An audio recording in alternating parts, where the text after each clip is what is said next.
warahmatullahi wabarakatuh. Waalaikumsalam warahmatullahi wabarakatuh. Salam sejahtera bagi kita semua. Semangat pagi. Pagi, luar biasa. Allahu Akbar. Boleh tepuk tangan yang meriah.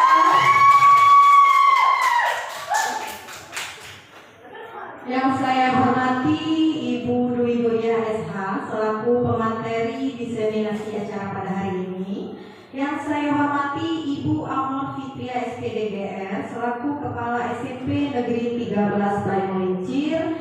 Yang saya hormati Bapak dan Ibu guru sekalian selaku peserta diseminasi acara pada hari ini. Selamat datang Bapak dan Ibu sekalian di acara diseminasi dengan tema menyebarkan pemahaman dan pengalaman penerapan budaya positif pada hari Rabu 29 Mei 2024. Perkenalkan, saya S. Yuli Gloria sebagai moderator acara pada hari ini. Baiklah, saya akan membacakan susunan acara kita hari ini, yaitu yang pertama pembukaan, yang kedua menyanyikan lagu kebangsaan Indonesia Raya, yang ketiga kata sambutan, keempat acara inti, kelima sesi tanya jawab, dan yang keenam penutup. Untuk mengawali acara kita hari ini, mari bersama-sama kita menyanyikan lagu kebangsaan Indonesia Raya. Pada hadirin dimohon untuk berdiri.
Bapak dan Ibu hadirin sekalian dipersilakan duduk kembali.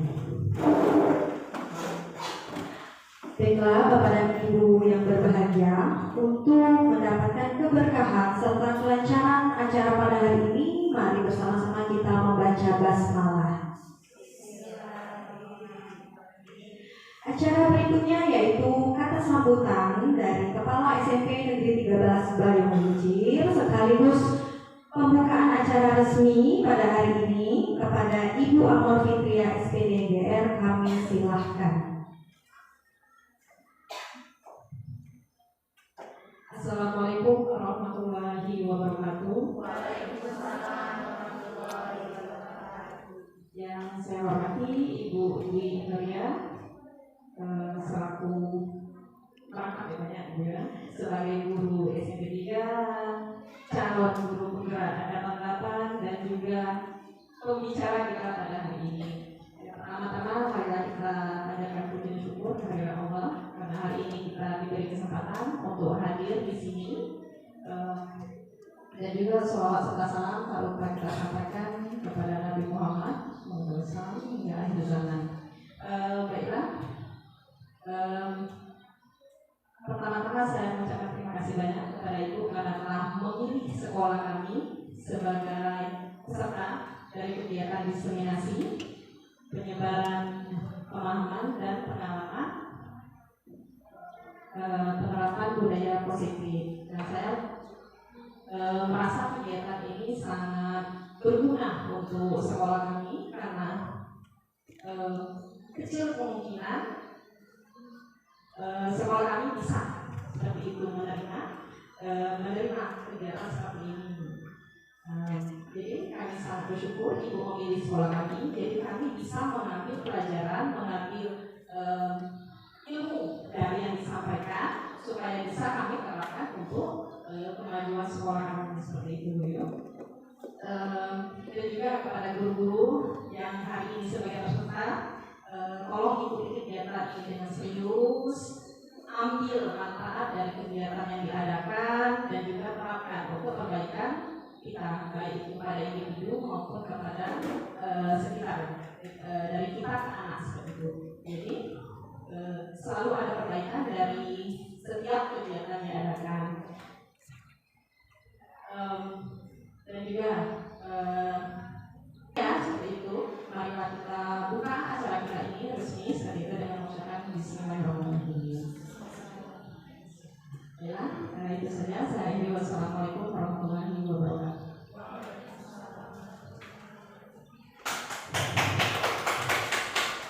Terima kasih kepada Ibu Amor Fitria yang telah memberikan sambutan sekaligus membuka acara pada hari ini. Selanjutnya acara yang kita tunggu-tunggu acara ini yaitu pemaparan materi yang sepenuhnya akan dibawa oleh Ibu Dwi Nuria SH. Kepada Ibu Dwi Nuria kami silahkan. Izin Bu Amor. Assalamualaikum warahmatullahi wabarakatuh. Pertama-tama marilah kita panjatkan puji syukur kehadirat Allah Subhanahu wa Ta'ala, yang mana karena dengan nikmatnya, nikmat kesempatan, nikmat kesehatan, kita dapat berkumpul di ruangan yang megah ini di SMP 13 Bayung Lincir. Sholawat beserta salam kita limpahkan kepada junjungan Nabi besar Muhammad Sallallahu Alaihi Wasallam yang akan kita nantikan syafaatnya nanti di yaumil akhir. Amin ya Allah. Pertama-tama saya mengucapkan terima kasih kepada Bu Amor sebagai kepala sekolah SMP Negeri 13 Bayung Lincir yang telah memberikan izinnya untuk saya menyebarkan pemahaman dan pengalaman penerapan budaya positif ini sebagai tugas dari CGP di angkatan 10 ini. Saya juga ucapkan terima kasih kepada rekan-rekan guru yang telah bersedia untuk mengikuti kegiatan ini. Mudah-mudahan kegiatan ini bermanfaat bagi kita dan manfaat ini bermuara kepada murid-murid kita. Kita langsung saja ke pemaparannya. Sebelum pemaparan kita breaking dulu biar agak rileks. Di antara rileks itu biar ada fokusnya. Kita breaking dulu. Kata kuncinya, bacalah sesuai dengan warna, bukan tulisannya. Jadi fokus. Oke, next. Ayo dibaca. Putih. Terus. Putih. Merah.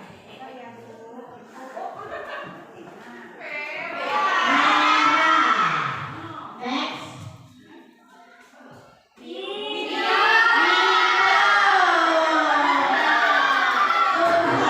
Kurang fokus. Oke, next.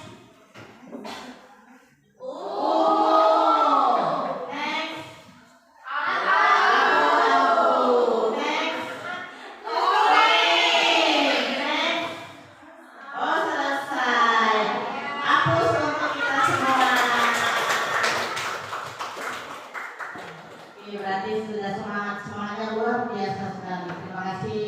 Bapak Ibu, kita mulai ya. Penyebaran dan pemahaman dalam pengalaman penerapan budaya positif.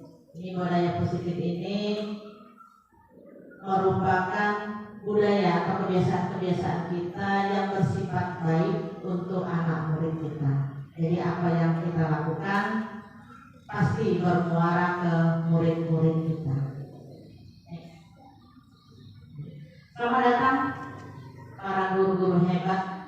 Mari belajar bersama, berkolaborasi, saling mendukung demi mewujudkan disiplin positif di sekolah yang kita cintai ini.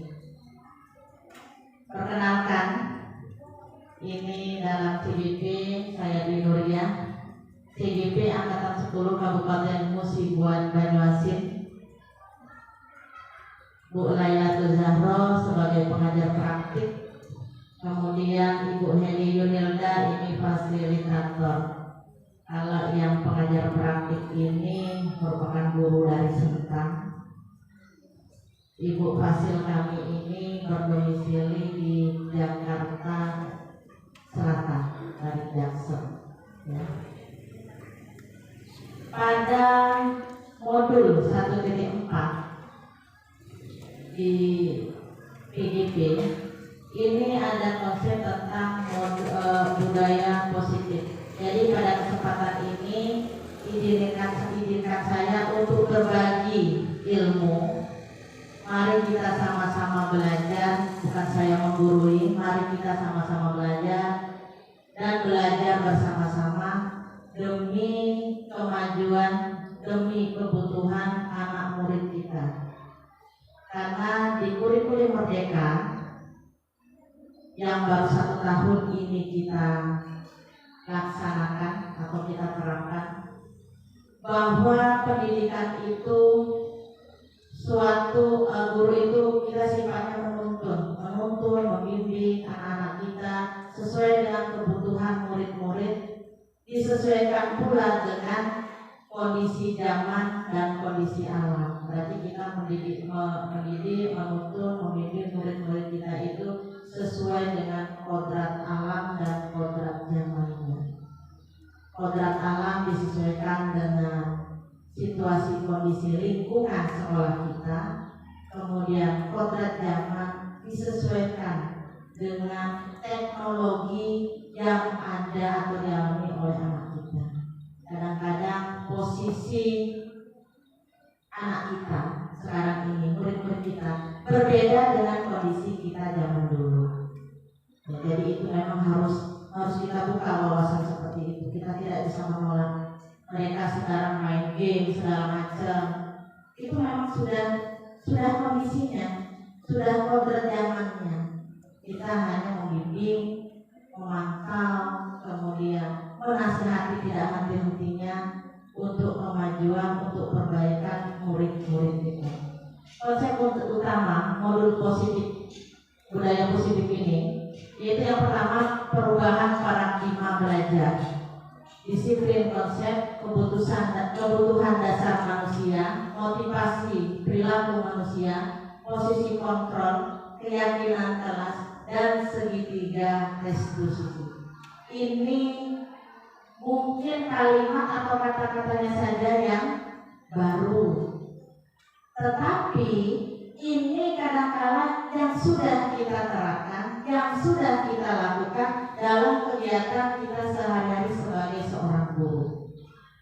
Jadi sini hanya sifat yang mengulang, kemudian hanya nanti rupanya yang selama ini saya lakukan kurang pas, kurang tepat. Tetapi bukan salah, ya. Terkadang hanya kurang pas dan kurang tepat saja. Tidak ada yang salah dalam tindak laku perilaku kita dalam mengayomi, membimbing anak-anak kita. Pembelajaran dengan paradigma baru. Pembelajaran dengan paradigma baru dirancang berdasarkan prinsip pembelajaran yang terdiferensiasi, sehingga setiap siswa belajar sesuai dengan kebutuhan dari tahap perkembangannya untuk mewujudkan profil pelajar Pancasila. Nah, jadi di kurikulum Merdeka ini itu ada kata-kata yang sangat romantis sekali yang harus kita tuju, yaitu profil pelajar Pancasila. Ya, mewujudkan profil pelajar Pancasila. Dalam mewujudkan itu, ya, ada beberapa tahap yang harus kita lalui. Ada beberapa hal yang harus kita mengerti. Bagaimana kita mengkondisikan anak. Karena anak yang satu kebutuhannya berbeda dengan anak yang lain. Kita tidak bisa menyamakannya, ya. Makanya itu diperlukan yang namanya kontrol. Teori kontrol menurut Dr. William Glasser dalam kontrol teorinya yang kemudian hari berkembang dan dinamakan choice theory, meluruskan beberapa miskonsepsi tentang makna kontrol. Ya. Jadi ada beberapa paham yang mendefinisikan kontrol tersebut. Ada yang nanti positif dampaknya, ada yang negatif. Kita lihat beberapa ilusi guru mengontrol murid. Terkadang kita mengontrol murid karena kita menginginkan hal yang baik kepada murid, sehingga kita mengontrolnya. Ada yang sepenuhnya, ada yang separuh, ada yang kita abaikan. Terkadang murid yang sulit untuk diatur itu terkadang kita abaikan, merepotkan saja. Enak ngaturnya baik. Kemudian ada kalanya yang kita suruh begitu. Kalau kita yang perintah cepat, itu terus yang disuruh. Ternyata hal yang seperti itu kurang tepat, kurang pas. Ya. Ilusi guru mengontrol murid. Pada dasarnya kita dapat memaksa murid tidak dapat memaksa murid untuk berbuat sesuatu jikalau murid tersebut memilih untuk tidak melakukannya. Walaupun tampaknya guru sedang mengontrol perilaku murid, hal demikian terjadi karena murid sedang mengizinkan dirinya untuk dikontrol. Saat itu bentuk kontrol guru menjadi kebutuhan dasar yang dipilih murid tersebut. Teori kontrol menyatakan bahwa semua perilaku memiliki tujuan, bahkan terhadap perilaku yang tidak disukai. Jadi kadang-kala ada anak yang mau kita kontrol, ya, itu mereka mengizinkan dirinya untuk dikontrol oleh guru, ya. Tetapi ada yang sebaliknya.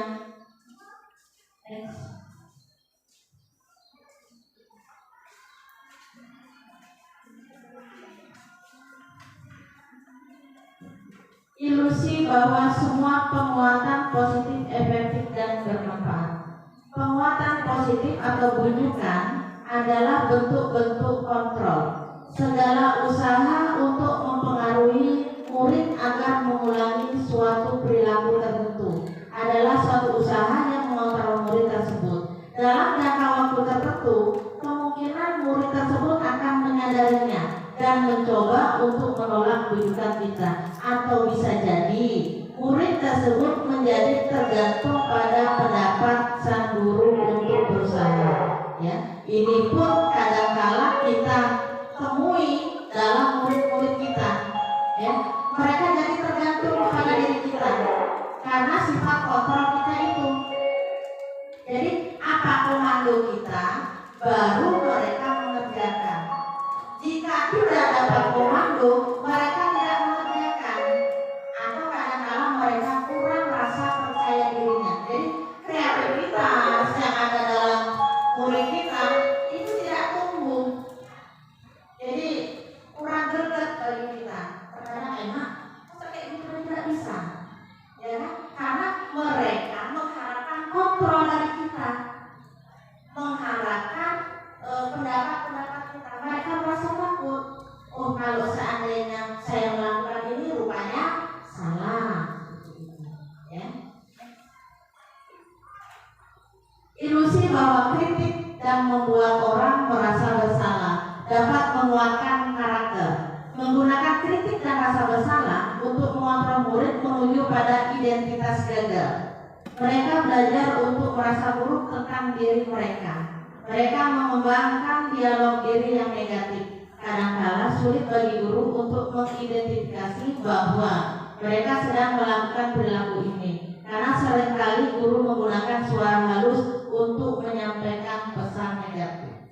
Suara halus untuk menyampaikan pesan negatif ini kadangkala kalau kita sudah merasa kecewa, tidak, sudah merasa capek, sudah lama, kalau memang sudah seperti itu, apa boleh buat lagi? Itu kan ungkapan rasa kecewa kita kepada anak. Rupanya hal seperti itu terpaut dalam memorinya, ya, sehingga mereka merasa gagal. Ya. Nah, gagal inilah nantinya akan berdampak negatif kepada murid-murid kita. Ilusi bahwa orang dewasa memiliki hak untuk memaksa. Siapapun dari kita pasti memiliki pendapat yang seperti ini.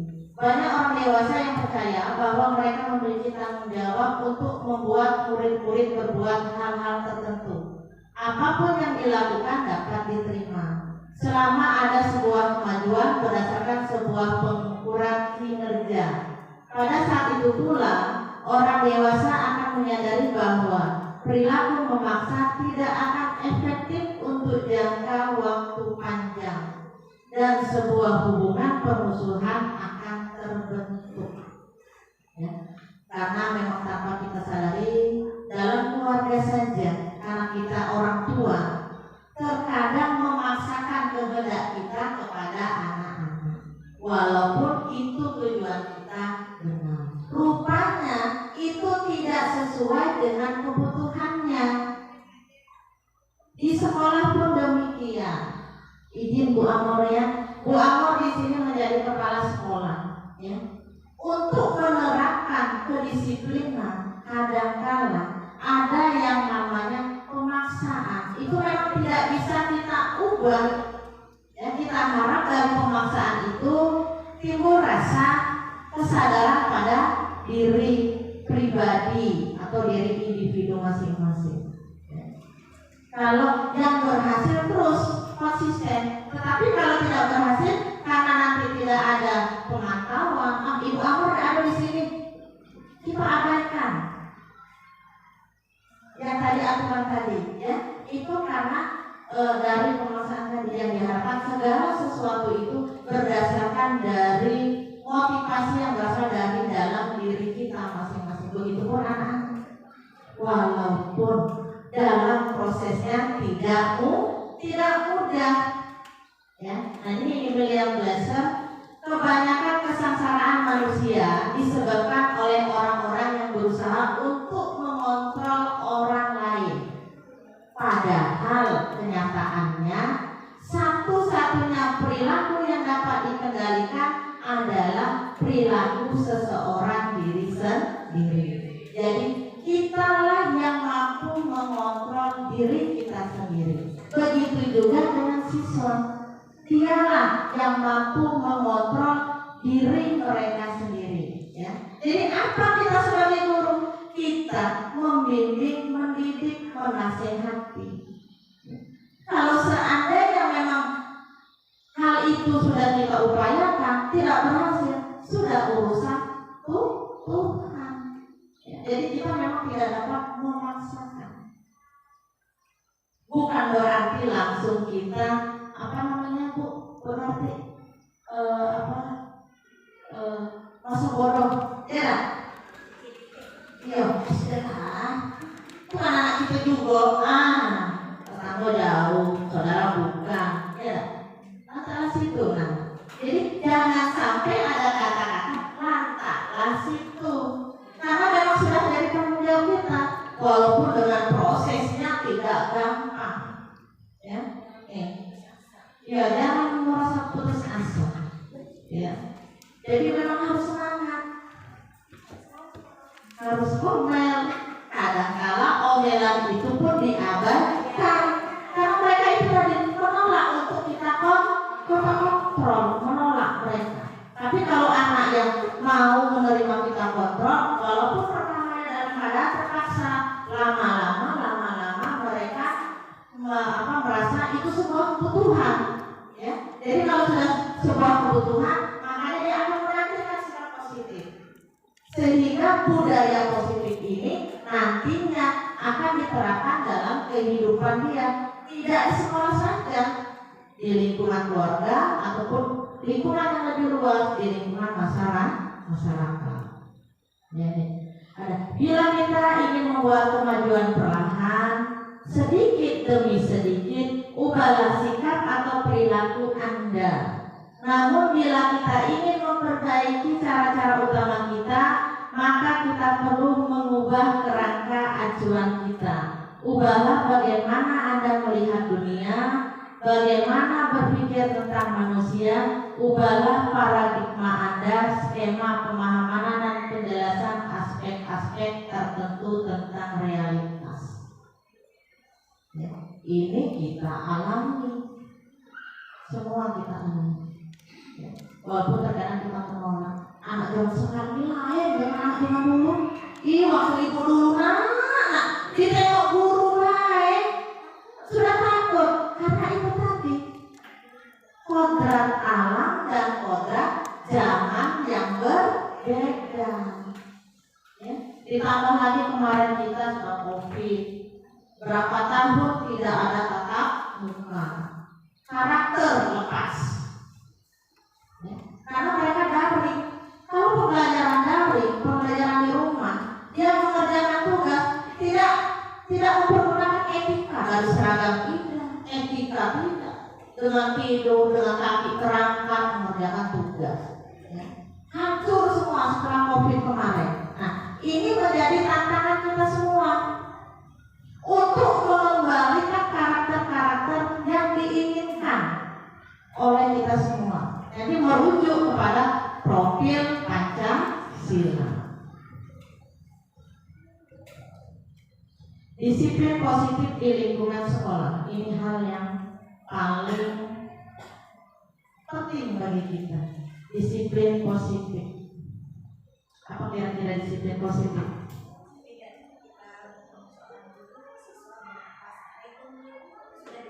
Oke, bagus sekali. Kasih aplaus untuk Ibu Nasi.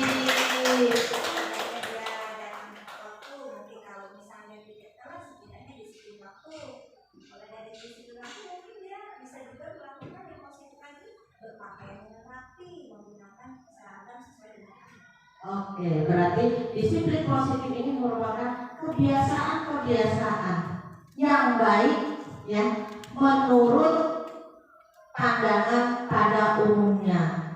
Nanti dikaitkan dengan aturan-aturan yang sudah dibuat atau disepakati bersama. Disiplin, ini pengertiannya. Ketika mendengar kata disiplin, yang terbayang pasti kebanyakan orang akan menghubungkan kata disiplin dengan tata tertib, teratur, kepatuhan pada peraturan. Kata disiplin juga sering dihubungkan dengan hukuman. Padahal itu sungguh berbeda, karena belajar tentang disiplin positif tidak harus dengan memberi hukuman. Justru itu adalah salah satu alternatif terakhir, dan kalau perlu tidak digunakan sama sekali. Bukan berarti hukuman tidak dipakai. Nanti ada kita mempelajari tentang segitiga restitusi. Ya. Jadi hukuman itu sekarang anak tidak boleh kok kita hukum anak. Ya, menurut itu tadi boleh kita menghukum anak jika proses-proses yang sudah kita lalui itu tidak mempan, tidak terselesaikan, karena masing-masing anak sifat, wataknya, kebutuhannya berbeda-beda. Ada 2 orang anak ini melakukan kesalahan yang sama, tetapi terkadang dalam menyelesaikannya kita lain. Mungkin si A bisa diselesaikan dengan 1 tahap selesai, tetapi si B belum tentu 1 tahap itu selesai. Ada lagi pendekatannya, bujuk rayu kita keluarkan segala macam sampai terakhir tidak berubah juga, terpaksa hukuman pun kita layangkan, tetapi sesuai dengan kapasitas dia. Tidak lalu apa yang kita inginkan kita berikan kepada anak. Jadi ada batasan-batasannya. Disiplin positif. Dalam budaya kita, makna kata disiplin dimaknai menjadi suatu yang dilakukan seseorang pada orang lain untuk mendapatkan kepatuhan. Guru kepada murid. Untuk mencapai kemerdekaan dalam konteks pendidikan saat ini, yaitu merdeka belajar, syarat utama untuk menciptakan murid yang merdeka adalah disiplin yang kuat. Ya, terkadang kita kalau agak susah merdeka belajar, tetapi harus mendirikan disiplin yang kuat. Terkadang disiplin itu pasti nanti acuannya baliknya ke hukuman. Tapi nanti di sini akan kita belajar bersama-sama bagaimana caranya agar yang namanya hukuman itu bisa kita hindari, walaupun tidak harus kita hilangkan. Memang hal itu sangat sulit sekali, ya. Sebagai pendidik, tujuan kita adalah menciptakan anak-anak yang memiliki disiplin diri, sehingga bisa berperilaku dengan mengacu pada nilai-nilai kebajikan universal dan memiliki motivasi intrinsik bukan ekstrinsik, ya. Motivasi berasal dari dalam diri, itu yang utama. Kalau berasal dari luar diri murid, tidak ada gurunya, kalau ada gurunya bisa. Nah, ini nilai-nilai kebajikan. Apa sih nilai-nilai kebajikan? Nilai kebajikan adalah sifat-sifat positif manusia yang merupakan tujuan mulia yang ingin dicapai setiap individu, siapapun juga, ya. Ingin bahwa tujuan mulia itu ingin mencapai anak-anak atau murid-murid yang mempunyai perilaku yang baik, berakhlak mulia. Itu impian kita kan, Bapak-bapak, Ibu-ibu? Iya. Coba siapa? Harapan dan impian kita terhadap murid-murid kita. Salah satu saja.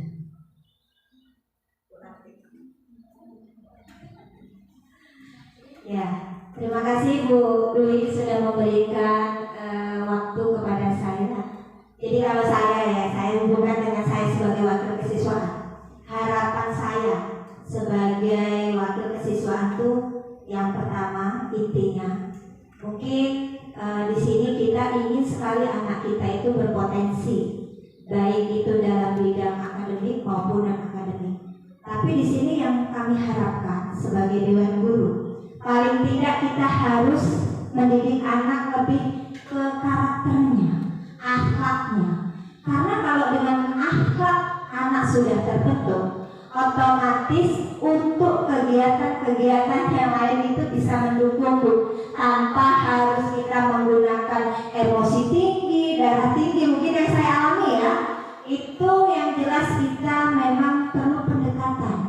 Intinya kita sebagai guru, di samping itu kita harus sebagai orang tua. Karena setelah saya beberapa tahun menjabat sebagai wakil kesiswaan, di sini saya dengan metode apa saja sudah saya coba, dan ternyata sekarang sudah saya temukan intinya saya harus membiasakan anak untuk disiplin itu bagaimana supaya dia terbentuk disiplin yang mungkin Ibu sampaikan tadi, disiplin positif. Itu dari kita contohkan, mungkin kita gurunya terlebih dahulu. Misal dalam arti kata, kalau siswa kita saja sebagai guru berkata, jika kata-kata itu, sini kau, ambilkan Ibu tong sampah yang ada di sana, itu otomatis anak mungkin sulit untuk menerimanya. Tetapi dengan perkataan kita, nah sini dulu nak, Ibu minta tolong. Nah, tolong buangkan sampah ini bentar ya, Ibu minta tolong, minta bantu. Mungkin karena piket tidak ada, mungkin itu bisa lebih baik. Dari situ anak akan lebih mencerna kata-kata kita. Mendidik itu sudah salah satu mendidik yang positif. Itu bisa kita membentuk karakter anak seperti itu dari ucapan dan kata-kata kita. Terima kasih. Luar biasa, Ibu Narti, wakil kesiswaan, ya.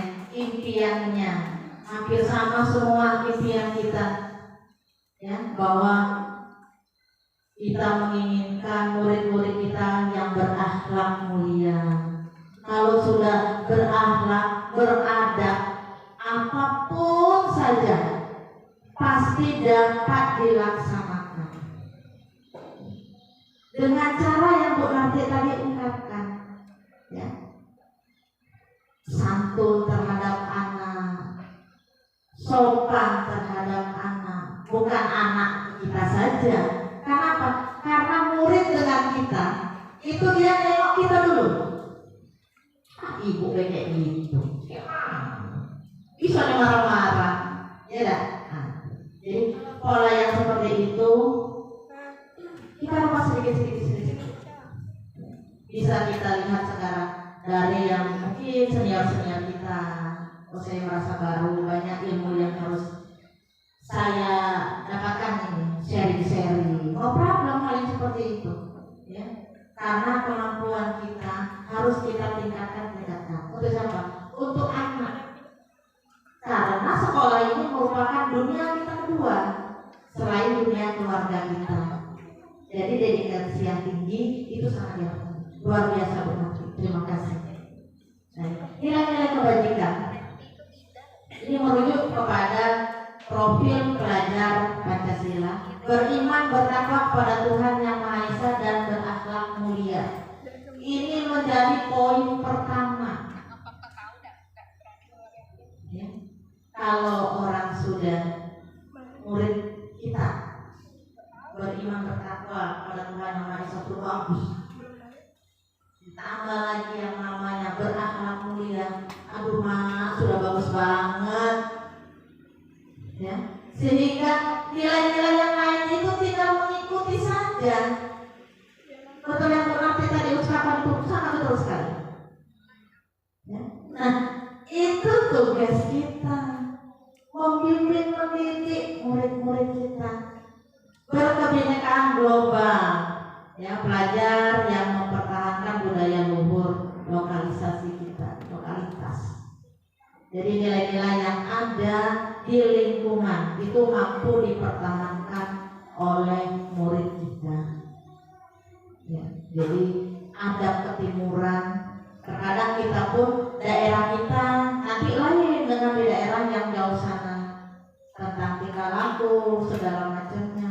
Di tempat kita ini tutur kata penyebutan pemanggilan saja masih dipakai, tetapi ada kalanya di daerah lain tidak dipakai. Jadi murid kita mampu mempertahankan hal yang seperti itu. Kakak disebut kakak walaupun mungkin usianya lebih muda, karena tutur ucapannya, tutur panggilannya harus seperti itu.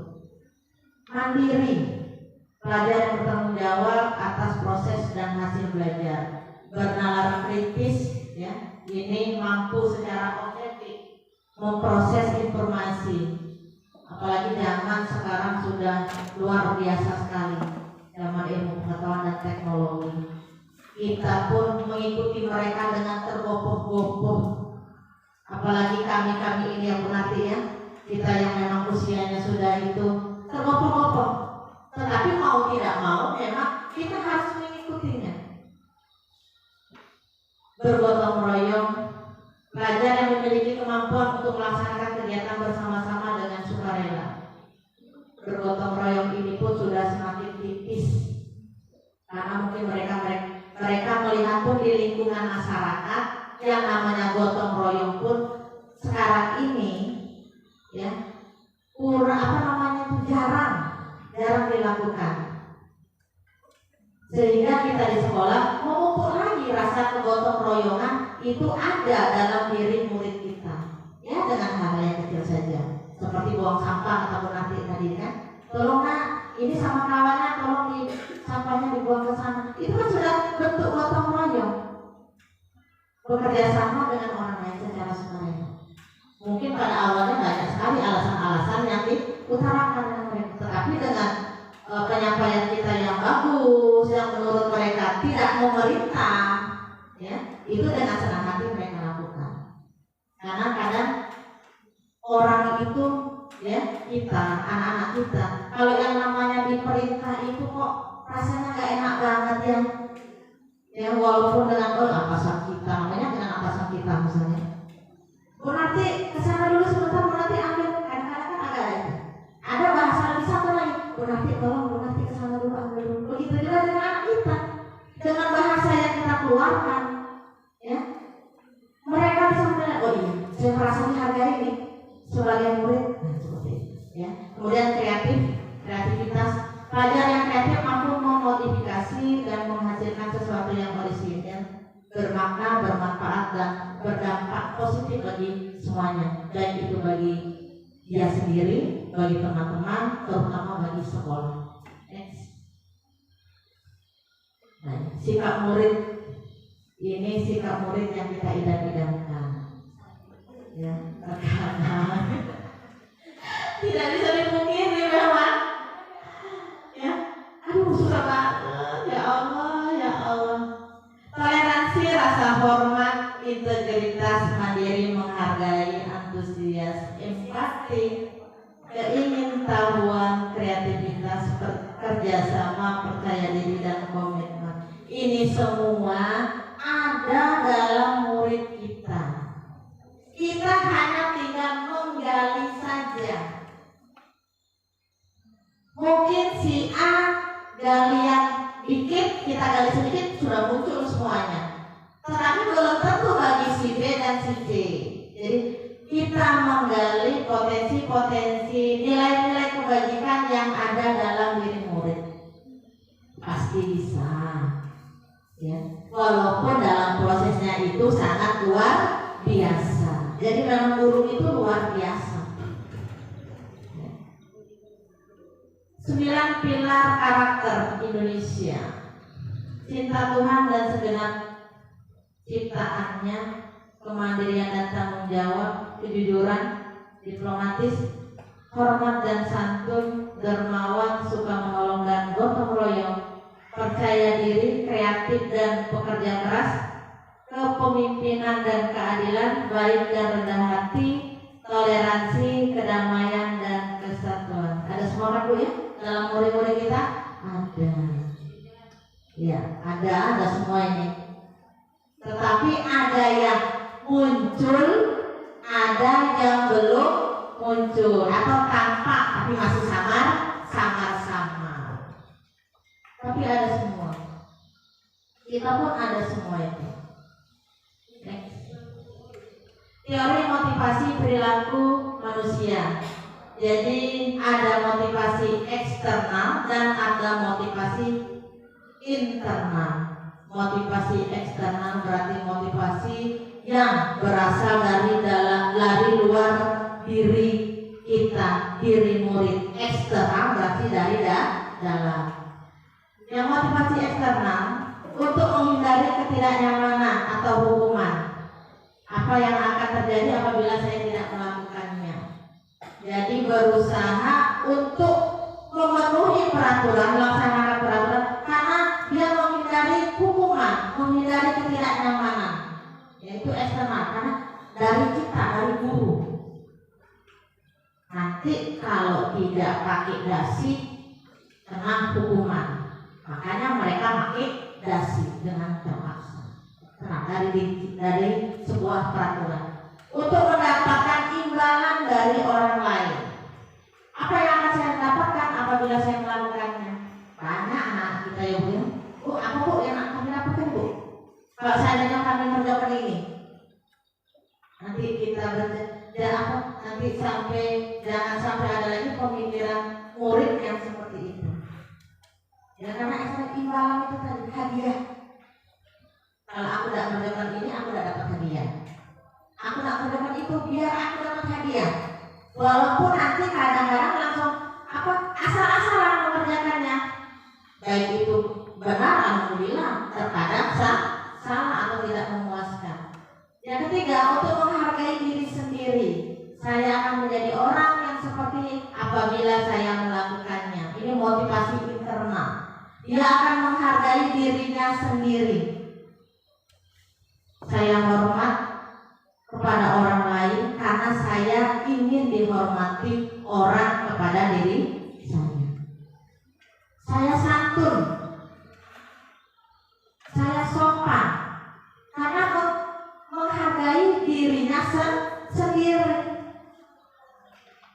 Jadi kalau ada yang mengucapkan kata-kata yang di luar kendali, itu sudah berarti tidak menghargai dirinya. Next. Motivasi perilaku manusia seyogyanya, yang idealnya itu memiliki motivasi internal untuk menjadi orang yang mereka inginkan dan menghargai diri sendiri dengan nilai-nilai kebajikan yang mereka punya. Nilai-nilai kebajikan pasti ada pada diri murid kita. Ya, tapi terkadang mereka karena egonya ingin mendapat perhatian dari kita, ingin mendapatkan kasih sayang dari kita, melakukan hal-hal di luar dari nilai-nilai kebajikan mereka. Ya, jadi menghindari hukuman dan pemberian penghargaan yang berlebihan agar meminimalisir motivasi eksternal dalam diri murid. Menghindari hukuman dan pemberian penghargaan ini yang sifatnya berlebihan. Kita ngasih penghargaan yang berlebihan kepada anak. Sehingga apa? Kreativitas anak lain, ya bukan anak yang bisa ini, anak-anak yang lain itu kreativitasnya jadi tidak ada. Oh sudah dia, kok sudah dapat hadiah dia, tidak lah. Jadi mematikan kreativitas, ya. Sebetulnya kreativitas dia ada, inovasi dia ada sebetulnya. Tetapi karena sudah ada seperti siapa yang bisa ini nanti ibu ini, kan ada anak yang cepat, ada anak yang lambat. Jadi memang benar, boleh tidak kita memberikan penghargaan? Boleh, ya. Dengan apa yang paling mudah? Dengan ucapan. Luar biasa sekali kamu nak. Itu kan sebuah penghargaan. Ya, jangan berbentuk barang. Kalau berbentuk barang bukan in tetapi X, barang tidak ada, mereka tidak muncul. Iya, betulnya timbul kecemburuan sosial. Ya. Walaupun hal-hal yang seperti itu memang meningkatkan motivasi, tidak bisa kita elakkan. Ya, seperti nanti ada juara 1, juara 2, juara 3 seperti itu. Ya, penghargaan. Jadi kita lihat saja, bukan hadiah, bukan apresiasi. Ya, apresiasi kita kepada anak yang prestasinya lebih baik daripada teman-teman yang lain. Dihukum oleh penghargaan. Menurut Al-Fiqh, saat kita berulang kali menjanjikan hadiah kepada anak-anak agar berperilaku bertanggung jawab, atau kepada seorang murid agar mempelajari sesuatu yang baru, atau kepada seorang karyawan agar melakukan pekerjaan yang berkualitas, kita sedang berasumsi mereka tidak dapat melakukannya atau mereka tidak akan memilih untuk melakukannya. Ya. Kalau dihukum oleh penghargaan itu seperti kita kayaknya dia tidak mampu. Nah, sudah seperti itu. Nah, kerjakan ini. Kalau bisa kerjakan ini nanti ibu kasih hadiah. Kadang-kadang kita menantang mereka dengan asumsi mereka ini tidak mampu. Padahal sebetulnya bukan asumsi yang tidak mampu, kita memancing mereka semangatnya, ya. Tapi kadang-kadang salah diartikan seperti itu. Jadi timbul malas. Padahal kita sebetulnya ingin menggali, ingin meningkatkan motivasi yang ada dalam diri anak. Apa cuma itu? Kalau dikaitkan dengan yang positif. Tapi kebetulan juga tidak bisa. Ya. Nah, sekarang kita hukuman, sanksi atau konsekuensi. Rupanya berbeda. Ya. Hukuman, sanksi dan konsekuensi. Next.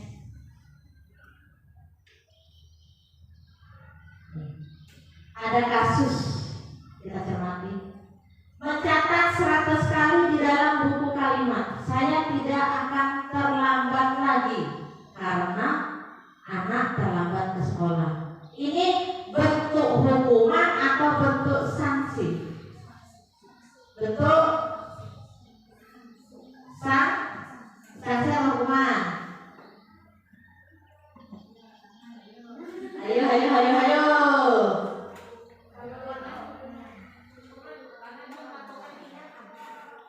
Hukuman kalau melakukan coba kita lihat. Tepeng. Sanksi atau konsekuensi. Lanjut. Ada lagi. Ini Mona. Ya, lari mengelilingi lapangan basket 2 kali karena terlambat hadir di sekolah. Apa nih? Jeng. Buku. Sudah mantap. Terus membersihkan coretan yang dibuatnya di meja tulis. Sanksi atau hukuman? Ada sanksi atau hukuman nih? Treng. Sanksi. Lanjut. Murid diminta untuk push up 15 kali. Apa nih? Treng. Hukuman. Jadi agak ke depan ini sudah bisa ya. Apa sih sanksi? Apa sih hukuman? Next. Menggantikan kertas tugas teman yang telah dicoret-coret. Sanksi atau hukuman? Sanksi. SMP 13 the best. Berikut. Iya, semangat. Berjemur di lapangan basket. Buku operasinya tak bisa, ya tak? Apa nih? Hukuman. Treng. Ya. Next, masih ada lagi. Oke. Murid diminta bertelanjang kaki sepanjang hari karena tidak menggunakan sepatu warna hitam sesuai peraturan sekolah. Sanksi apa hukuman? Jeng.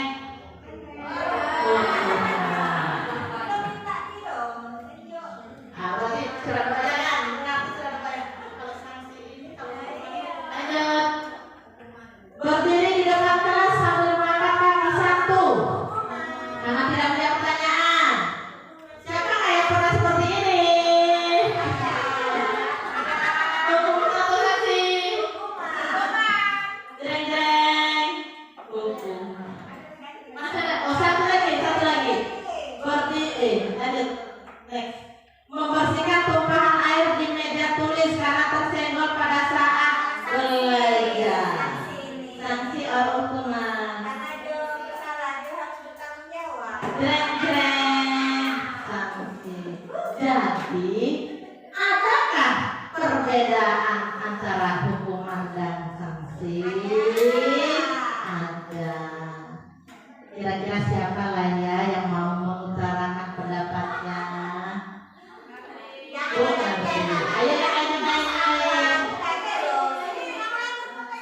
Iyo, ayo.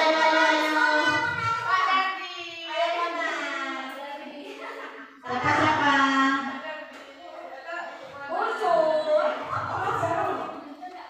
Kayaknya memang aku ngerti nih ya. Monggo.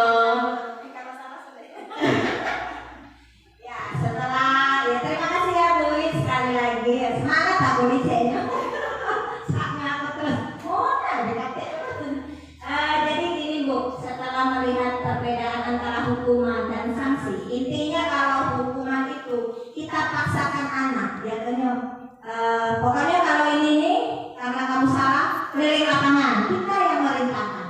Tapi kalau sanksi ini menurut saya ya Bu ya, penerapan saya kalaupun itu benar alhamdulillah, salah ya mungkin diperbaiki lagi. Kalau sanksi berarti intinya ketika anak melakukan kesalahan, intinya di situ konsekuensinya apa? Misalnya melupakan air, berarti kan itu harus diberesi. Berarti dari kesadaran anak, apa nak yang akan kamu lakukan? Bu, ini diberesi Bu, karena tadi tumpah. Kalau tidak diberesi apa? Yang terjadi? Dia masih dalam keadaan kotor, tidak bagus. Tidak ada anak punya di situ kemunculan dari kesadaran dirinya dibanding kita nak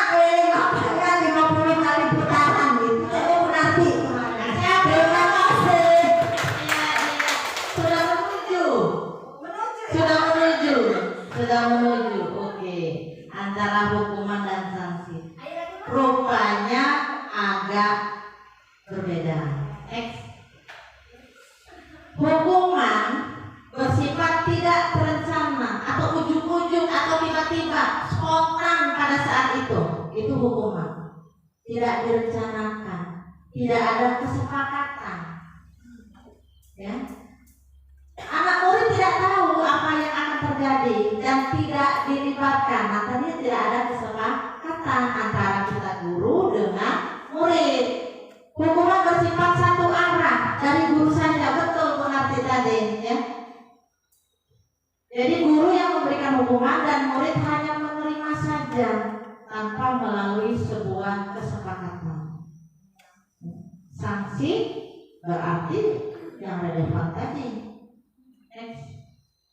Sementara konsekuensi sudah terencana atau sudah disepakati, sudah dibahas, ya, oleh semua murid dan guru. Contoh misalkan adanya kesepakatan kelas antara anggota kelas dengan wali kelas, atau antara murid-murid anggota kelas dengan guru mata pelajaran. Kan kita ada aturan, ada kesepakatan. Ya. Lanjut. Nah, ini keyakinan kelas. Ya.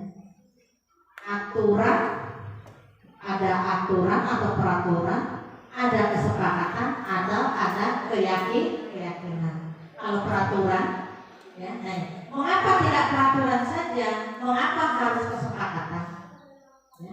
Mengapa kita memiliki peraturan harus menggunakan helm bila mengendarai kendaraan roda 2? Kemudian ada kasus lagi, mengapa kita memiliki peraturan harus datang tepat waktu pada saat mengikuti pelatihan? Ya. Jadi ada peraturan dan ada kesepakatan atau keyakinan. Kalau peraturan berarti satu pihak saja yang membuat. Peraturan sekolah, peraturan SMP Negeri 13 Payung Rinjit. Yang membuat itu yang berwenang lembaga SMP 13, ya, tanpa melibatkan anak-anak. Itu yang peraturan. Peraturan kita sendiri yang buat. Ya. Sekarang alangkah lebih baiknya kata peraturan itu kita ganti dengan kesepakatan atau keyakinan. Kesepakatan atau keyakinan sekolah. Jadi kita membuat sebuah kata tertib itu sebaiknya, ya, yang idealnya memanggil wali murid, komite, membahas secara bersama-sama. Ada perwakilan anak. Kalau kita bareng-bareng membuat sebuah tata tertib, secara otomatis karena kita dilibatkan di situ, kita ikut melaksanakan dengan sukarela, dengan ikhlas, dengan kesadaran yang tinggi. Ya. Peraturan dan keyakinan kelas ada perbedaan. Kalau peraturan selalu kembalikan ke tempatnya, merupakan kalau di keyakinan kelas merupakan tanggung jawab. Ya. Dilarang mengganggu orang lain. Di keyakinan kelas menghormati orang lain dan seterusnya. Jadi kalau dia di peraturan itu apa namanya per poin-poin, ya. Tetapi kalau dia keyakinan kelas itu sudah global. Jadi termasukkah dia dalam keyakinan apa? Tanggung jawab, komitmen, menghormati, disiplin seperti itu. Ya. Nah, keyakinan kelas harus membentuk keyakinan kelas. Saya rasa semua kita membuat keyakinan kelas, ya. Baik itu tadi murid dengan wali kelas atau guru mapel dengan anak atau murid tersebut. Karena kalau kita membuat keyakinan kelas, maka semuanya lebih enak. Karena mereka kan dilibatkan. Nanti pada saat mereka melakukan kesalahan, kita hanya mengingatkan saja, kira-kira mana keyakinan kelas kita yang kamu langgar. Jadi dia sudah menunjukkan, ini Bu, tidak misalkan terjadi perkelahian atau mengambil kena kawan. Seringkali kan seperti itu. Saya tidak menghargai kawan Bu. Nah jadi kita buat lagi, berarti nanti akan dikenakan. Jadi apa ini? Tidak lanjut berikutnya. Mereka sudah menentukan sendiri. Karena kan sudah kita buat secara bersama-sama tadi. Jadi mereka tidak kan, Bu berarti aku harus minta maaf. besoknya tidak akan mengulangi lagi karena itu solusinya. Ya. Jadi maka ada tugas saya, tugas kamu, ada tugas guru, ada tugas siswa. Jadi kalau sudah yang ada di depan itu, kita sudah enak. Ya, tinggal mengarahkan. Makanya itu kita tuh cuma mengarahkan saja, membimbing, menuntut. Yang tadinya belok-belok jalannya, kita tuntut. Ya, walaupun tersiap-siap kita menuntutnya. Ya, kan tersiap-siap. Susahnya untuk dia ini. Jadi tersiap-siap itu tadi dengan berbagai macam upaya.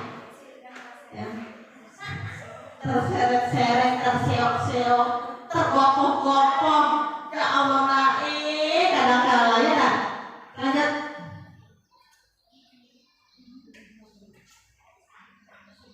Nah, kebutuhan dasar manusia dan dunia berkualitas.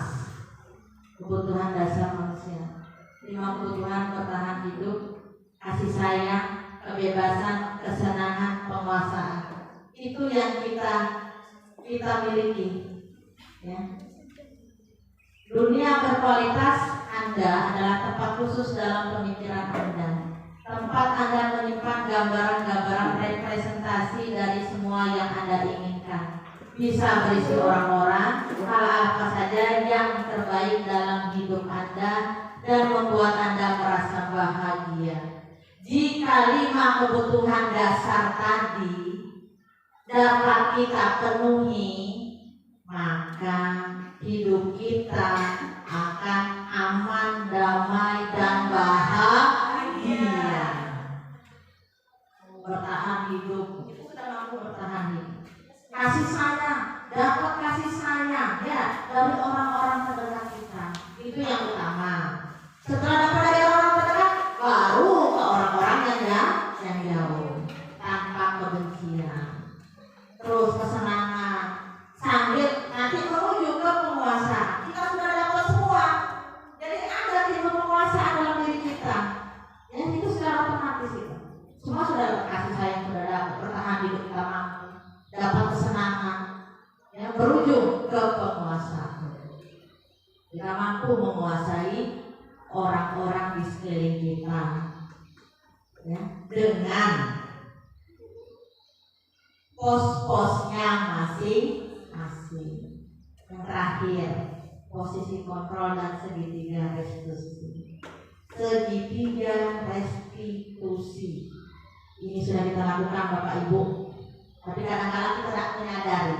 Ya.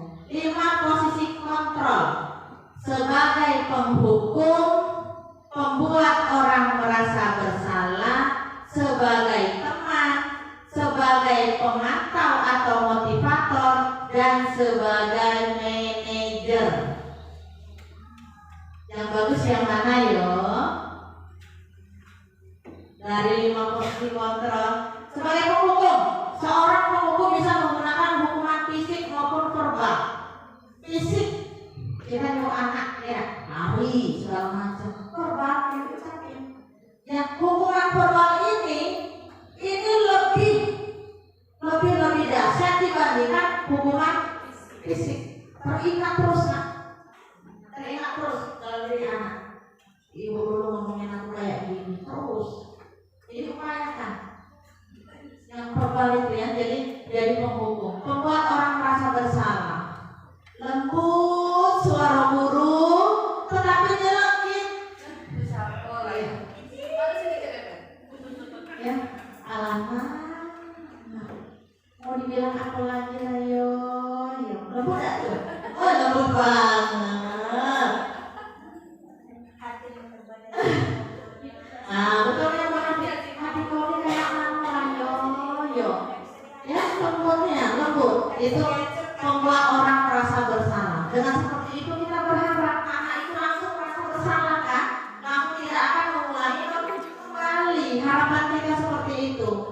Ada yang guru menjadi teman dengan anak murid, ya. Guru pada posisi ini tidak akan menyakiti murid, namun akan tetap berusaha mengontrol murid melalui persuasi.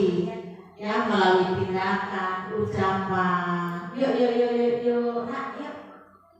Kita perjuangkan dulu bareng-bareng yang mana yang sulit. Nah, itu seperti teman. Mengajak anak.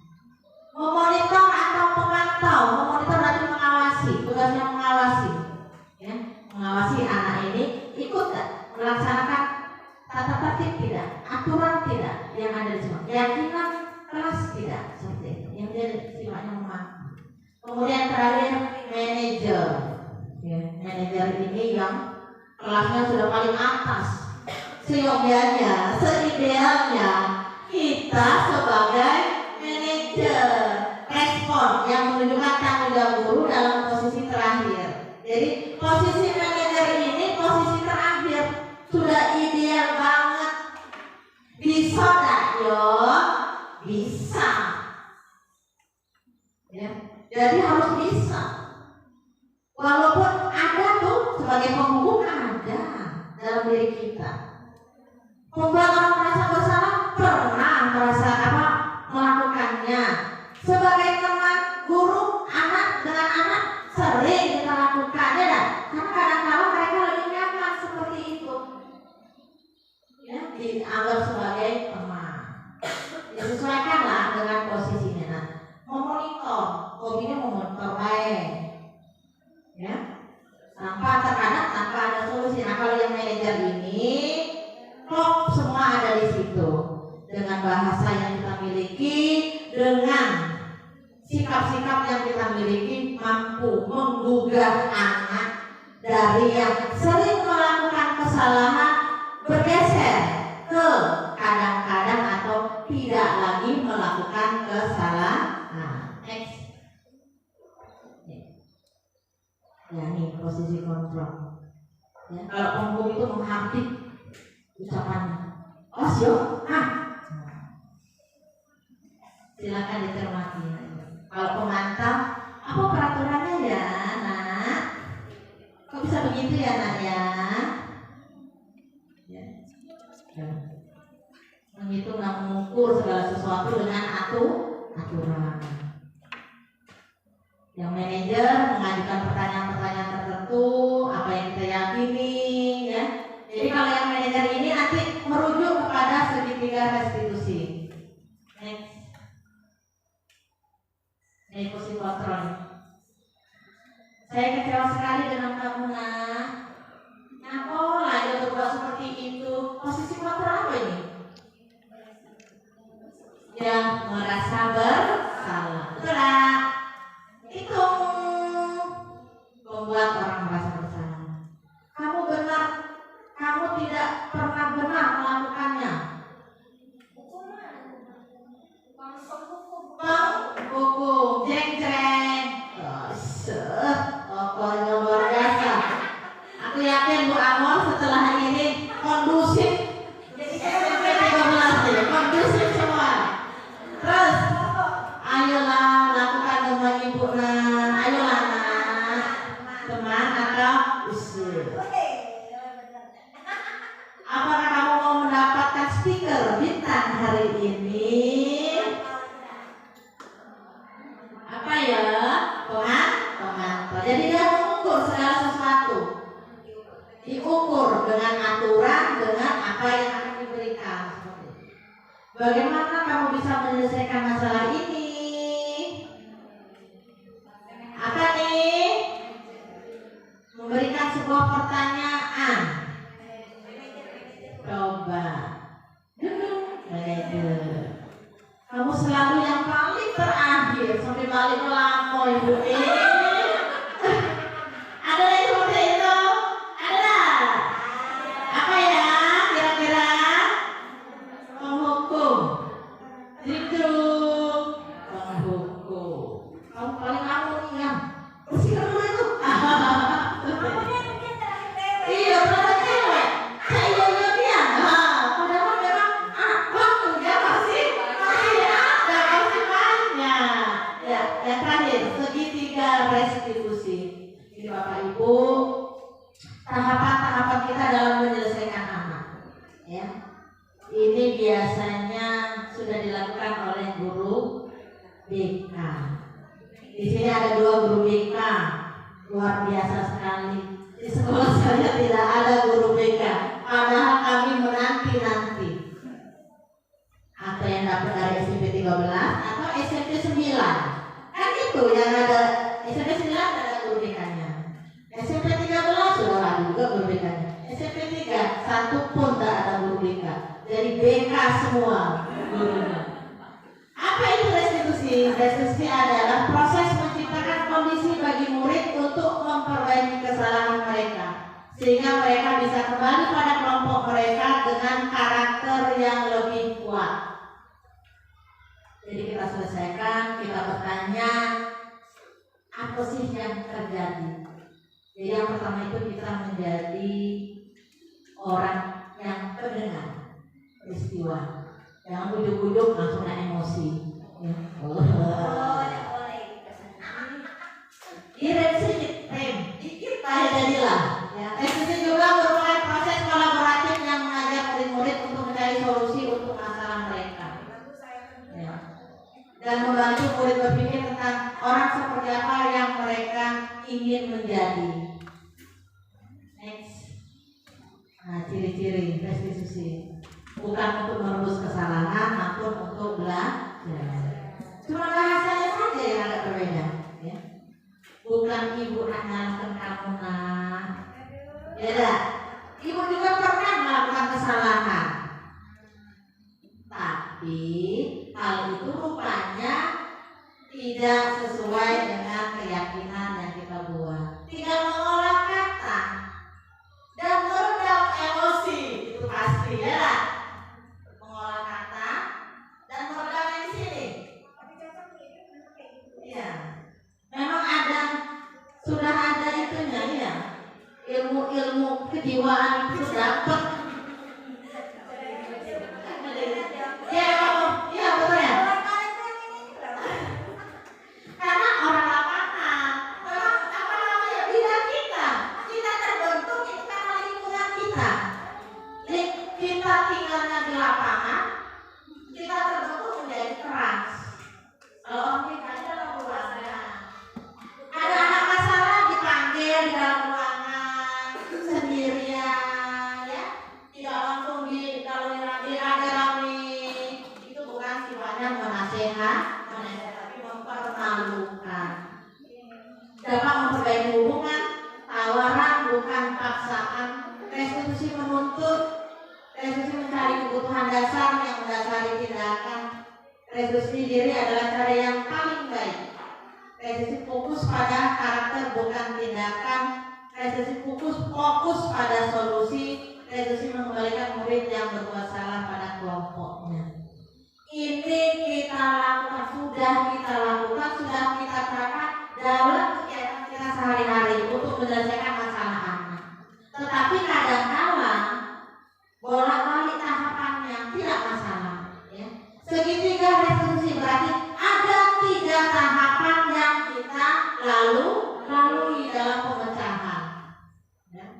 Yang pertama, menstabilkan identitas, validasi tindakan yang salah, kemudian menanyakan keyakinan. Ya, jadi yang paling utama dulu kita harus membuat kesepakatan, keyakinan kelas yang dibuat, baru bisa kita menyelesaikan masalah itu dengan tahapan ini. Tapi kalau seandainya belum ada keyakinan atau kesepakatan yang dibuat, belum bisa, ya, menstabilkan identitas. Kita semua akan melakukan hal terbaik yang bisa kita lakukan. Di sini kebanyakan anak ada masalah apa lagi tentang tata tertib yang sering terjadi, ya, tentang tata tertib.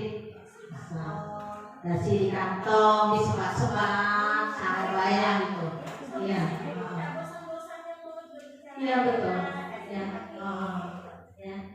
Anak kita panggil, kemudian beri. Kita harus mampu menstabilkan identitas mereka, ya. Bahwa semua orang itu pernah melakukan kesalahan. Tidak hanya dia sendiri, ibu kita juga pernah, orang tua pernah. Itu menstabilkan, ya, menstabilkan menyalahkan dia. Setelah itu baru ada apa sih nak? Ya. Nah, validasi tindakan yang salah. Ada apa? Dengan kata ada apa itu nanti mereka akan bercerita. Nanti kalau rupanya di rumahnya ini kurang kasih sayang, kurang perhatian. Rupanya anak kita ini dari keluarga yang kurang beruntung, alias broken home, misal. Ya dari situ. Jadi tindakan itu muncul. Kemudian setelah itu kita tanyakan keyakinan mana yang telah kamu langgar. Oh Bu, saya sudah melanggar ini, tidak menghormati. Apa seharusnya yang akan kita perbuat selanjutnya? Ya kita solusi bersama antara anak dengan kita. Solusi apa? Kayaknya Bu, saya akan mematuhi peraturan. Kayaknya Bu, saya akan meminta maaf kepada teman saya. Berujung mudah-mudahan saya tidak akan mengulang lagi. Kita beri motivasi hidup kepadanya. Itu seyogyanya seperti itu. Walaupun nanti dalam prosesnya agak susah. Ini segitiga restitusi Bu. Menstabilkan identitas, validasi kebutuhan, menanyakan keyakinan kelas. Sampai berujung, kamu ingin menjadi apa? Terakhir itu sudah terakhir. Nah, ingin jadi apa lah? Aku ingin jadi orang yang lebih baik. Kuatkan. Kita tidak memberikan penguatan. Bagus. Jangan ucapan kita seperti itu. Jangan dikasih hadiah. Ya, jangan ucapan kita sehingga motivasi dalam diri dia itu timbul, muncul. Bu, keren. Kamu keren, hebat. Berani melakukan itu. Ya, terkadang mereka melakukan sebuah kesalahan itu yang pertama, mereka merasa harga dirinya direndahkan, diremehkan oleh kawan-kawan atau orang lain. Bu, aku ini masa harga diri, aku merasa harga diri aku direndahin, segala macam. Jangan langsung, yola kayak gitu dia kau tuh kalau apa-apa langsung emosi, marah-marah. Saya juga dulu kayak gitu memang. Ya. Beri penguatan dulu ya, siapa baik. Kalau harga dirinya direndahkan, pasti dia akan melawan. Ibu pun demikian juga. Ya, validasi kesalahan itu. Buat solusinya. Dikaitkan dengan kesepakatan yang ada. Mudah-mudahan berjalan sesuai apa yang kita ingin. Nah, next. Menstabilkan identitas, inilah kira-kira yang akan kita perbuat Bu, Bapak Ibu. Bapak menyelesaikan masalah ini kenapa? Kita dapat selesaikan ini. Ya, ini menstabilkan identitas. Tidak menyalahkan diri kamu, Ida. Ya. Ibu Amor juga Bu Amor, kalau seandainya kawan-kawan ada yang telat terus, dilakukan segitiga restitusi. Ya, dipanggil. Tidak hanya kita ke anak saja, ke murid saja, ya. Sesama kita bisa. Ya. Yang wakil-wakil, yang biasanya kan yang mempunyai kewenangan, ya, yang mempunyai kewenangan bisa memanggil yang di bawahnya, yang melakukan. Tetapi kalau tidak mempunyai kewenangan, siap posisi, sama kita oleh sekolah, wakil, kurikulum, kesiswaan, kan ada jenjangnya itu, ya. Itu yang memonitor kegiatan kita sehari-hari. Kalau problem bisa Bu, bisa. Ya. Validasi kebutuhan. Kamu bisa saja kan melakukan hal yang lebih buruk, tapi kamu tidak akan melakukannya. Itu pertanyaan-pertanyaan. Kamu pasti punya alasan melakukannya. Ya. Pasti Ibu ada alasan Ibu ya, kenapa datang terlambat. Karena anakku sini masih kecil lewat dulu. Nanti baru jauh. Anak kan iya. Semua orang punya anak, tetapi bisa mengkondisikan. Menanyakan keyakinan. Kalau kita itu berarti aturan-aturan sekolah ya Bu ya. Nah, Kamu ingin jadi anak seperti apa? Anak yang baik atau tidak baik? Pasti. Walaupun dia bertingkah laku tidak baik terus, tetapi dia berharap menjadi anak yang baik. Kasih jawabannya, saya ingin menjadi anak yang baik. Bagus, luar biasa nak. Jarang sekali atau tidak pernah saya selama ini. Nak, kamu ingin jadi anak apa? Ingin menjadi anak yang buruk bukan? Ya. Mereka pribadi ingin menjadi anak yang lebih baik lagi. Tanyakan, apa yang kamu rasakan setelah kamu melakukan ini? Bu, apa bu yang kamu rasakan bu? Kok datang terlambat terus? Anak-anak sampai nunggu di kelas. Bisa Bu Amor ya? Dengan bahasa yang santun, ya, jangan yang merasa bersalah tapi bisa, ya, tapi disesuaikan dengan tupoksi kita, tugas pokok dan fungsi kita masih. Next, studi kasus, jeng-jeng, bacalah satu orang.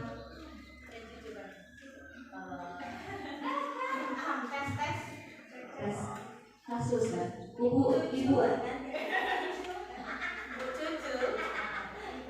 Ibu Utri sedang menjelaskan pelajaran bahasa Inggris di papan tulis. Namun, beliau memperhatikan bahwa Fazar malah tidur-tiduran dan tampak acuh tak acuh pada pelajarannya. Fajar, coba jawab pertanyaan nomor 3. Maju ke depan dan kerjakan di papan tulis. Fajar pun tampak malas-malasan maju ke depan dan sesampai di depan papan tulis pun Fajar hanya diam terpaku sambil memegang buku bahasa Inggrisnya dan memainkan spidol di tangannya. Ayo Fajar, makanya jangan tidur-tiduran, lain kali perhatikan. Sudah sana, duduk kembali, kira-kira siapa yang bisa?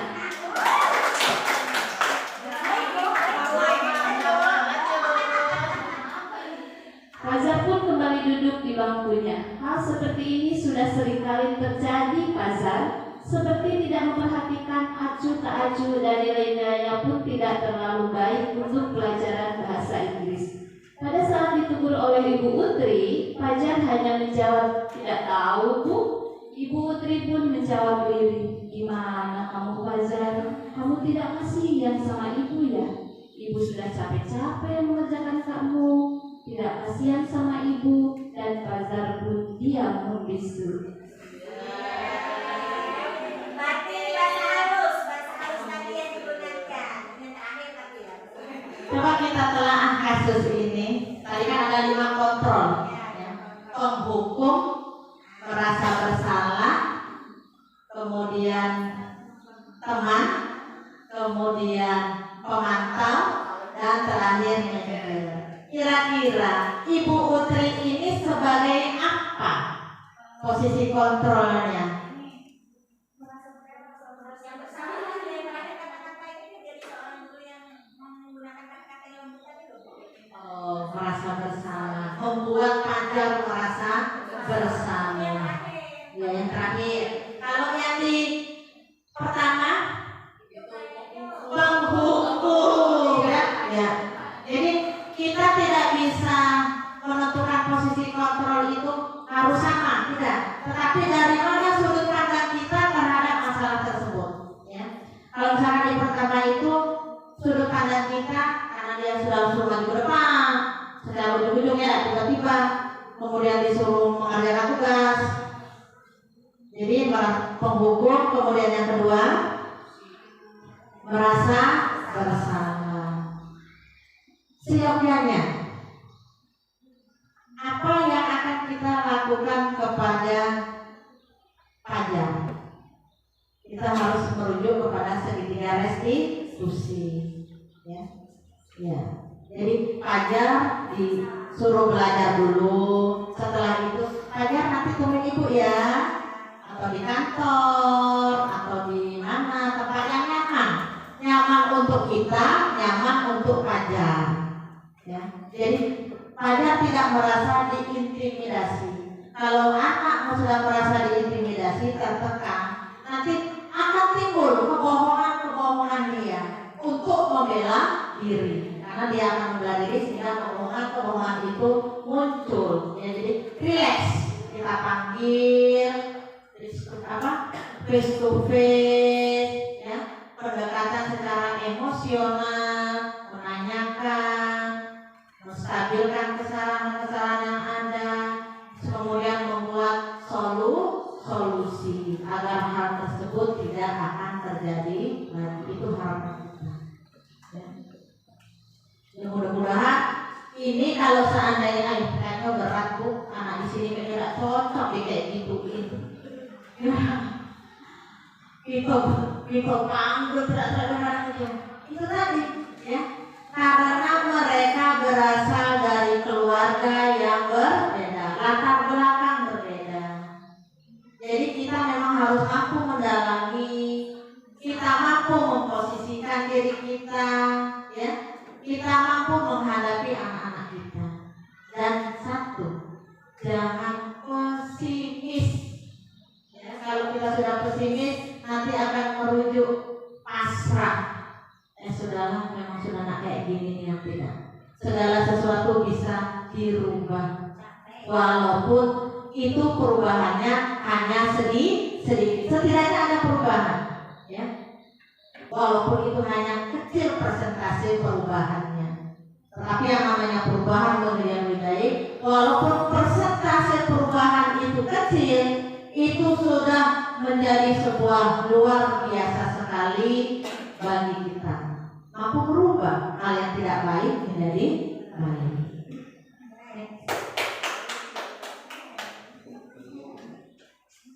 Lanjut.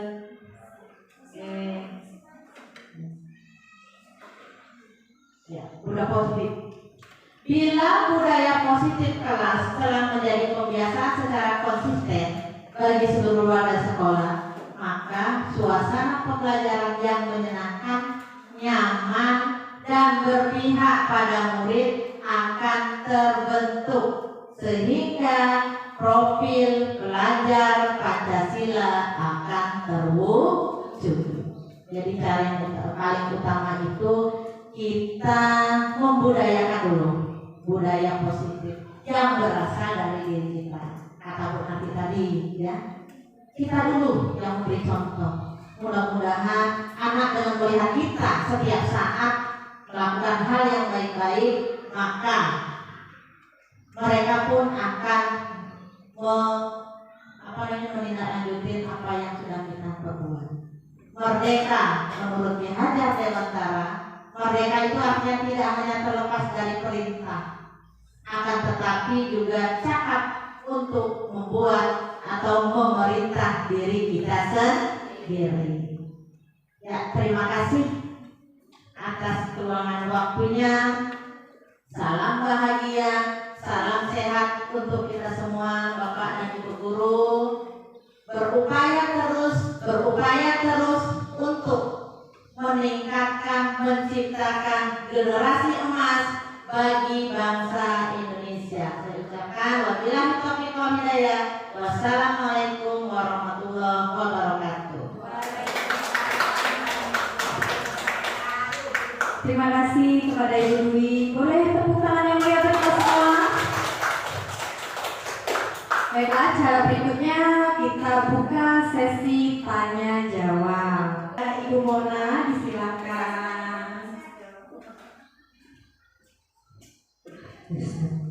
Assalamualaikum warahmatullahi wabarakatuh. Saya Ibu Mona Saros dari Guru PJOK. Saya mau bertanya, ada 2 pertanyaan. Yang pertama, bagaimana penilaian dan umpan balik dapat digunakan sebagai alat untuk memperkuat budaya positif di lingkungan sekolah? Terus yang kedua, ini ada melenceng sedikit, tentang dihukum oleh penghargaan. Ini langsung ke objeknya anak saya. Ini kalau ngasih tahu sama anak saya, juga kalau dia bisa berhitung 1 sampai 10, Bunda akan ngasih hadiah. Dia hadiahnya apa Bunda? Ini nanti Bunda kasih es krim. Nah, dia bersemangat. bersemangat sampai dia bisa menghitung 1 sampai 10. Takutnya apa dampak ke depannya kalau kita selalu ngasih penghargaan terus, tapi tak ada rasa kemauannya gitu. Apa dampak untuk anak saya? Terima kasih. Oke, aku sedang. Iya. Ada 2 pertanyaan dari Bu Mona. Yang pertama, apa sih tolak ukurnya? Ya, apa sih tolak ukurnya terhadap kegiatan umpan balik dari budaya positif? Ya, jadi tolak ukur budaya positif itu jadi relevan dengan tingkah laku anak kita.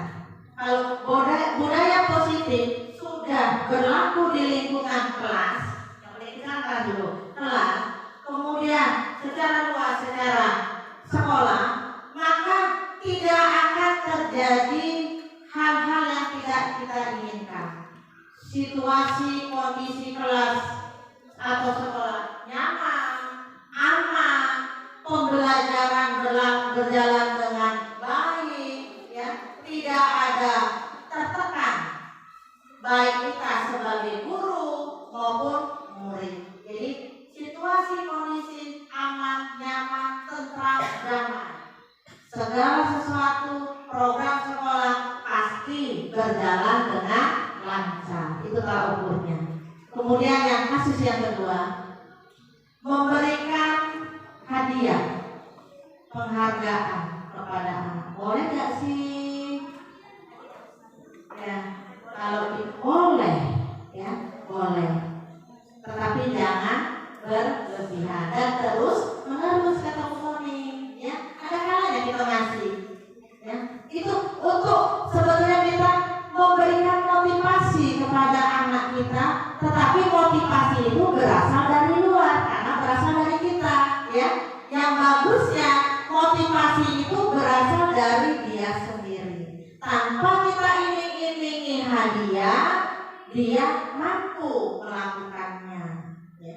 Jadi, kalau seandainya secara terus-menerus kita kasih hadiah, kreativitas, kemauan tidak ada, mati jadinya. Ya, jadi harus ada nih hadiah baru melakukan. Jadi tidak ada kreativitas. Aduh, berarti selama ini salah. Tidak ada yang salah, tidak ada salah. Tetapi kurang pas, kurang tepat. Ya, kita menuju ke arah yang pas tadi. Kurangi sedikit demi sedikit, nanti lama-lama sudah terbiasa. Tanpa ada hadiah, iming-iming yang lain, kita meminta kepada anak nanti akan tercapai. Akan dilakukan dengan kesadaran sendiri. Berhitung bisa. Coba berhitung. 1, 2, 3. Ya. Ya. Tanpa ada iming-iming tadi. Karena kita anak pertama tadi itu tadi boleh memberikan penghargaan, tetapi yang sewajarnya. Ya. Dirga, coba berhitung dulu 1 sampai 10. Kalau berhasil ibu nanti ibu berikan motor. Sesuai nggak?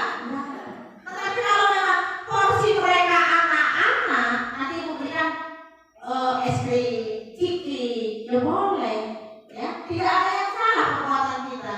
Tetapi nanti kita ke depannya kita kurangi, kita pupuk, kita kasih biar anak kita itu mempunyai motivasi intrinsik dari dalam dia tanpa harus kita paksa. Bagaimana? Siap? Oke, ada lagi nggak ya? Siap kayaknya. Monggo moderator. Oke, sudah cukup. Baiklah, Ibu, Bapak dan Ibu hadirin sekalian, sebelum kita tutup, mari bersama-sama kita membaca hamdalah.